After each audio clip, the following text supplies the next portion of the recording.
అమెరికాలో చిందరవందరగున్న మీ ఇంటికి హ్యాండీమ్యాన్, క్లీనింగ్, ప్లంబింగ్ సర్వీసెస్ కోసం కాంటాక్ట్ ఇన్స్టా సర్వీస్. యుఎస్ లో ఎక్కడైనా ఎప్పుడైనా. For instant bookings visit instaservice.com. North America Telugu society NATS Telugu వాళ్ళందరినీ ఒకే వేదిక పైకి తీసుకొచ్చేటువంటి తెలుగు సంబరం.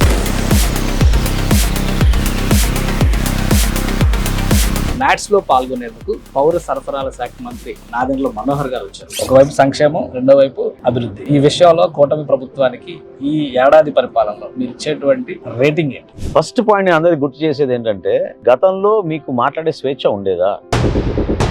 పూర్తిగా నాశనం చేశారు. పదే పదే ప్రభుత్వానికి అండగా నిలబడండి, కలిసి మేము ఉంటాం అనే మాట పవన్ కళ్యాణ్ గారు అన్నప్పుడు కూడా వ్యక్తిగతంగా టార్గెట్ చేస్తారు. కూటమిని బలపరచాలనే భావన ఎందుకు వ్యక్తపరిచారంటే, రాష్ట్ర అభివృద్ధి మనకి మొత్తం అంధకారంలో నెట్టేశారు. కనీసం కట్టెడు మట్టి వేసేవారు గుంత పూడ్చలేకపోయారే. పోలవరం ప్రాజెక్టు కట్టే అవకాశం లేదు, కమిషన్ల కోసం దీన్ని నాశనం చేస్తారు. ఏం చెప్తారు మీరు దాని సమాధానం? వాళ్ళు చేయలేని పనిని మేము చేస్తున్నాం అనే ఒక ఈర్షతోటి ఆ మాటలు అంటున్నారు తప్ప, అమరావతి పేరుతో ఓన్లీ అమరావతి జపం చేస్తారు. అమరావతి రాజధాని లేకపోతే రాష్ట్రానికి ఏముంటుంది చెప్పండి? ఒక గుర్తింపు, పెట్టుబడులు ఎక్కువ శాతం మనం ఆకర్షించే విధంగా మనం ప్రయత్నం చేస్తున్నాం అనేది మనం షోకేస్ చేసుకోవాలి కదా. వంకచర్ల ప్రాజెక్టు గురించి పదే పదే విమర్శలు చేస్తారు. తెలంగాణ నుంచి కౌంటర్ రాజకీయం మొదలైంది. ఒక రాంగ్ ఆర్గ్యుమెంట్ తీసుకెళ్తున్నారు ప్రజల్లోకి. దానివల్ల మీకు ఎక్కడ నష్టం జరుగుతుంది చెప్పండి?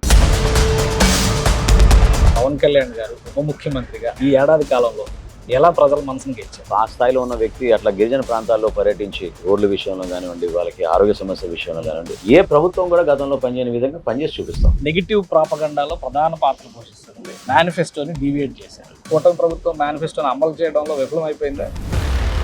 అది ఎట్లా అనగలుగుతారు?